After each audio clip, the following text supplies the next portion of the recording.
nation's biggest banks that received millions in stimulus funds are still hiking fees, and we find out making money from it. Welcome back. I'm Lisa Hughes. And I'm Jonathan Elias. Good to have you along. On top of it, they're back to paying out the big bonuses that everybody got up in arms about. As Peg Rasconi shows us, consumer advocates want something done now. All right. So how often do people use debit cards? Probably about 2 or 3 days a week. Almost every day, because I don't carry cash with me.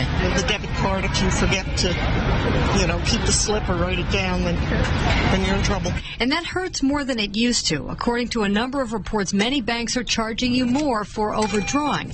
Deirdre Cummings is with the Massachusetts Public Interest Research Group. Half of the largest banks have increased overdraft fees in the last year. Well, it's Business 101, where the banks have sustained losses in other areas, and so in order to try and recuperate those losses, they need to increase their profits in areas that they can. For instance, in the overdraft protection fees.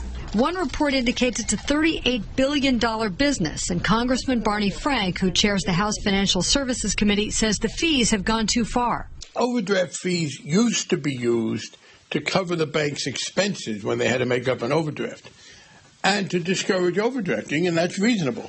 They've now become a profit center for banks. Frank is pushing for the creation of a financial consumer protection agency which would oversee financial products. Basically saying to the banks, yes, you can have a fee that's going to stop people from overdrafting, but you can't encourage them to overdraft.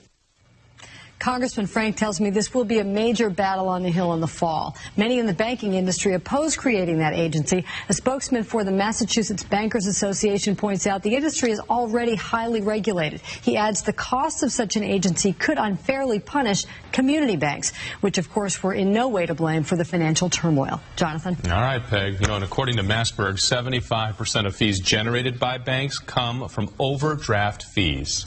Now we'll take a check of the day's other top stories. The Randolph man who police